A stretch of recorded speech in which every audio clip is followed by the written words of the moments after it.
ભરૂચ જિલ્લામાં વસતા ખ્રિસ્તી સમુદાય દ્વારા શુક્રવારના દિવસે ગુડ ફ્રાઇડેનો તહેવાર મનાવ્યો। આ અવસરે શહેર અને જિલ્લામાં આવેલા વિવિધ ચર્ચોમાં વિશેષ પ્રાર્થના સભાઓ યોજાઈ, જેમાં મોટી સંખ્યામાં ખ્રિસ્તી અનુયાયીઓ જોડાયા હતા।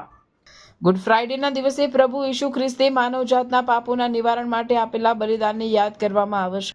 આ દિવસે ઈસુ ખ્રિસ્તને ક્રૂસ પર ચડાવી યાતનાઓ આપીને તેમના બલિદાનની સ્મૃતિમાં ખ્રિસ્તી વિશ્વાસીઓ ઉપવાસ રાખી પ્રાર્થના અને ભક્તિમાં લીન રહેતા હોય છે। ભરૂચ શહેરમાં આવેલ એબેનએઝર મેથોડિસ્ટ ચર્ચ, બંબાખાના સ્થિત CNI ચર્ચ તેમજ કેથોલિક ચર્ચમાં વિશેષ પ્રાર્થના સભાઓ યોજાઈ। ચર્ચોમાં ભક્તિ ગીતો, બાઇબલના વચનો અને પ્રાર્થનાઓ દ્વારા ઈસુના બલિદાનને યાદ કરવામાં આવ્યું હતું। આ પ્રસંગે એબેનએઝર મેથોડિસ્ટ ચર્ચના પાલક રેવ જગદીશ ખ્રિસ્તીએ ઉપસ્થિત શ્રદ્ધાળુઓને સંબોધતા ઈસુ ખ્રિસ્તના બલિદાનનો સંદેશ આપ્યો હતો। તેમણે માનવતા, પ્રેમ અને ક્ષમાના મૂલ્યો પર ભાર મૂકતા દેશ, દુનિયા અને ભરૂચ શહેરની સુખ શાંતિ માટે પ્રાર્થના કરી હતી।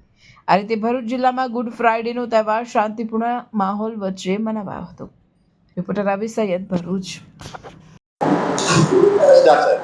મારું નામ રેવરન જગદીશ ખ્રિસ્તી છે અને હું એબેનએઝર મેથોડિસ્ટ ચર્ચ ભરૂચમાં ધર્મગુરુ તરીકે સેવા આપું છું। આજના દિવસે અમે ચર્ચમાં મંડળીના વાલાઓ સાથે ભેગા મળ્યા અને અમે દેશને માટે, જગતને માટે પ્રાર્થના કરી અને જગતની સુખાકારીને માટે, ભારત દેશની સમૃદ્ધિને માટે અમે ખાસ પ્રાર્થનામાં જોડાયા।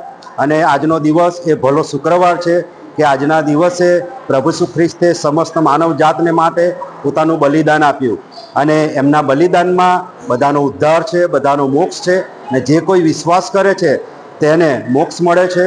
અને પ્રભુ ઈસુ ખ્રિસ્તે પોતાનું બલિદાન આપ્યું એ યાદ કરતા આજે અમે એને ભલા શુક્રવાર તરીકે ઉજવીએ છીએ અને આજના ખાસ દિવસે અમારા તરફથી ભરૂચના સર્વ લોકોને અમે અમારા તરફથી શુભેચ્છાઓ, સુખાકારી પાઠવીએ છીએ। થેન્ક યુ અને ગોડ બ્લેસ યુ।